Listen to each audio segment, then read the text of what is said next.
Hear me out, guys. Raphinha is perhaps one of the best wingers Barcelona has ever had.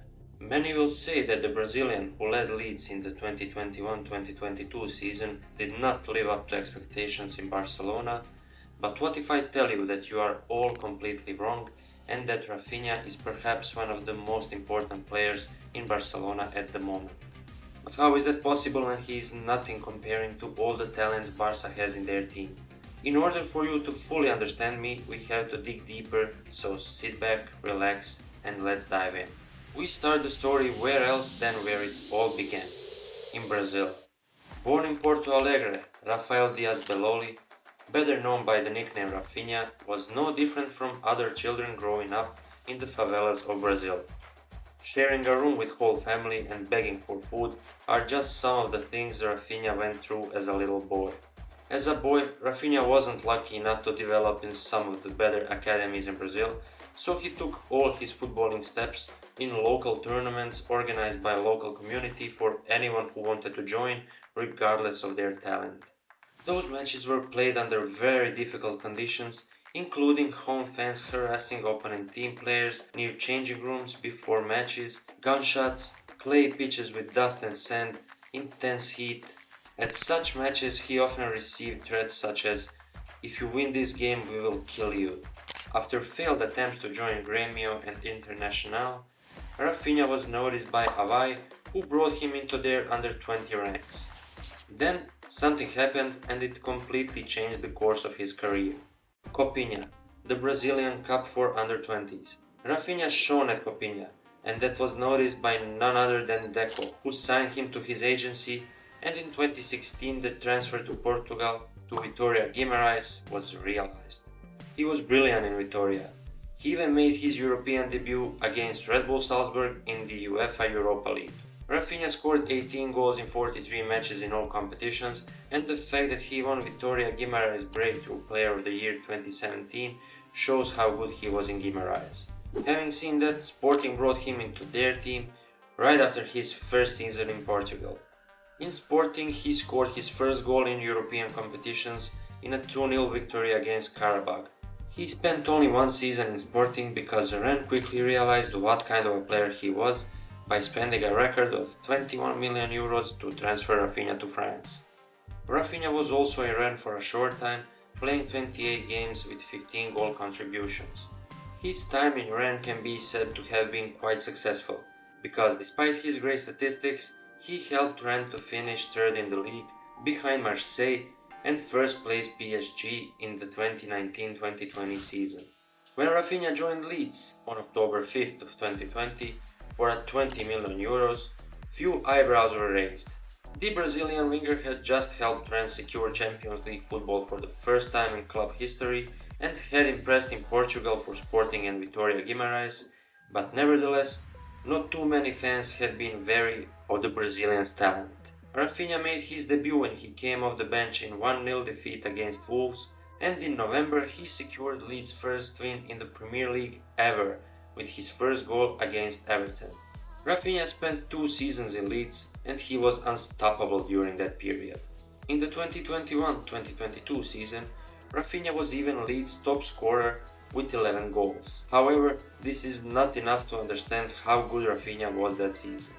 That season Raphinha had most goals, most shots on target, highest XG, highest XA, most chances created, most passes into penalty area, most progressive passes, most shot creating actions, most players dribbled past, most carries into penalty area, most passes received, and most progressive passes received.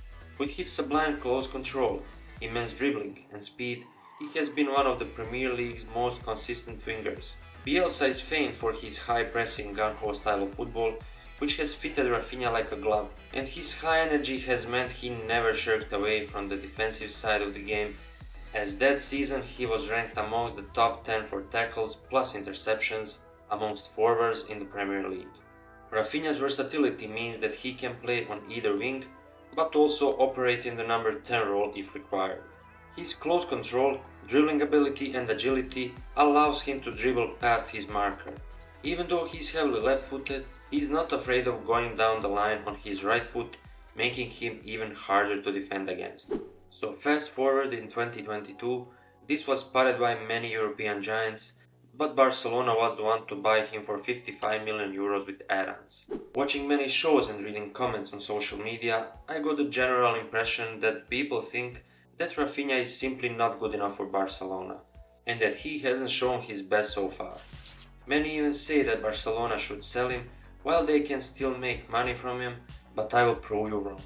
Fundamental to Xavi's tactics has been the use of genuine wingers. Upon his arrival, he stressed the importance of adding width, dynamism, intelligent runs, dribbling, and creativity from wide areas to execute his preferred style of attacking. Barcelona's playstyle is usually associated with slick passing moves through the middle and creative midfielders such as Iniesta, Rakitic, and of course Xavi himself. Yet, without the presence of wingers to hold the width and stretch teams horizontally, there would be a lack of space and time centrally to facilitate such moves. Furthermore, wingers are necessary to provide runs from out to in to add incision to the team's attacking play and translate possession into chance creation. This is where Raphinha comes. His technical skill set is simply incredibly well-rounded, allowing him to pose a danger cutting inside or pulling wide on either flank. Such completeness enhances various aspects of Raphinha's play. As a ball carrier, he excels at dribbling from the halfway line, higher up on either flank, in congested areas or into open space. His ability to receive the ball and drive forwards in different directions and at varying angles also makes him much harder to defend, affording him extra time and space to execute actions in the final third. This is partly why his chance creation is so impressive. His style and quality grants him the perfect conditions to make smart decisions and execute difficult passes in the final third. And when you see Raphinha's style of play and go back in time, that's what Neymar was doing in Barcelona. During Neymar's time at Barcelona, they were unstoppable. Of course, Barca had an incredible team back then, but the tactics remained the same. The ideas that were implemented by Neymar then should now be implemented by Raphinha. Many will say that the quality of these can be compared. Maybe that's true. Neymar really is an incredible player. But that doesn't mean that Raphinha can't impose himself on that wing position that Barcelona wants to strengthen so much since Neymar's departure. We will see how much Xavi will be able to do this in the coming period, but the fact is that Barcelona has now, with the arrival of Vitor Roque, filled the gap in the attack that they had, and how much Vitor Roque can really mean in Barcelona's system, find out in this video.